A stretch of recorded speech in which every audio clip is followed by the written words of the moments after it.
Shabbat Shalom, everyone. How are you? Do you remember the names of the patriarchs?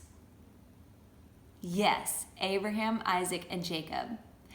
And what is Jacob's other name?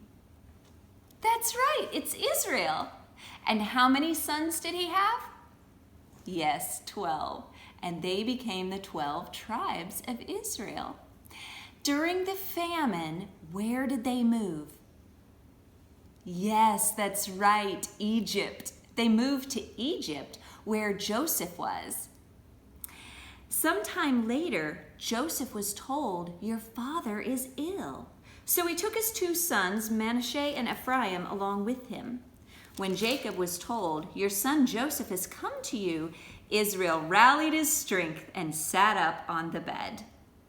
When Israel saw the sons of Joseph, he asked, "Who are these?" "They are the sons God has given me here," Joseph said to his father. Then Israel said, "Bring them to me so I may bless them."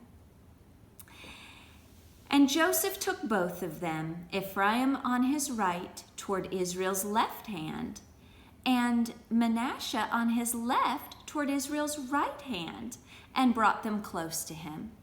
But Israel reached out his right hand and put it on Ephraim's head, though he was the younger. And crossing his arms, he put his left hand on Manasseh's head, even though Manasseh was the firstborn. Then he blessed Joseph and said, "May the God before whom my fathers Abraham and Isaac walked, the God who has been my shepherd all my life to this day, the angel who has delivered me from all harm, may he bless these boys. May they be called by my name and the names of my fathers, Abraham and Isaac and Jacob." Where are you taking my water? I need a drink. And Jacob's blessing continues. "And may they increase greatly upon the earth." When Joseph saw his father placing his right hand on Ephraim's head, he was displeased. So he took hold of his father's hand to move it from Ephraim's head to Manasseh's head. Joseph said to him, "No, my father, this one is the firstborn.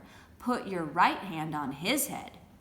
But his father refused and said, "I know, son, I know.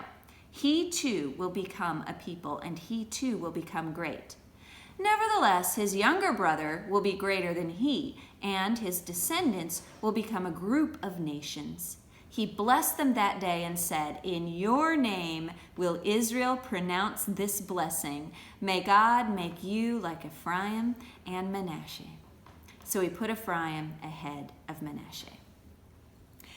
And fathers bless their sons, that same blessing every Erev Shabbat. Does your father say that blessing? Yeah, mine does too. So this is interesting. The younger shall serve the older. Have we heard that before? Yes, definitely. God has an interesting way of switching things up. So do you remember talking about the rights of the firstborn?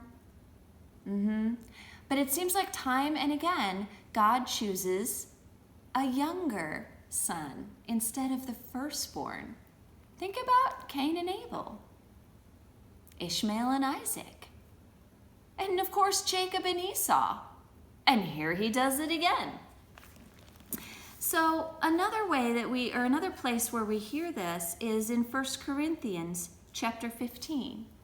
And I think this is why God does this. Anytime God does something that doesn't really make sense, it's usually a clue for us to follow and ask why and search it out. So in 1 Corinthians 15, it says, "If there is a natural body, there is also a spiritual body.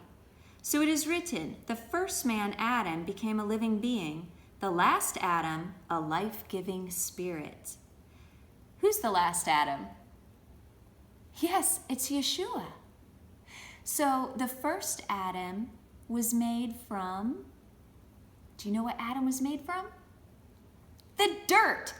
Yes, Hashem made Adam from the dirt. And the second Adam is Yeshua.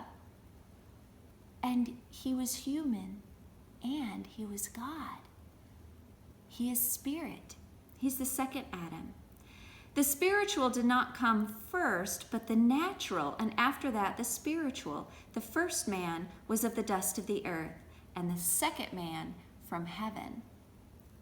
And the fact that he resurrected is the promise that we will resurrect as well, those of us who are in him. Do you want to be hidden in Yeshua today? I do. Shabbat Shalom.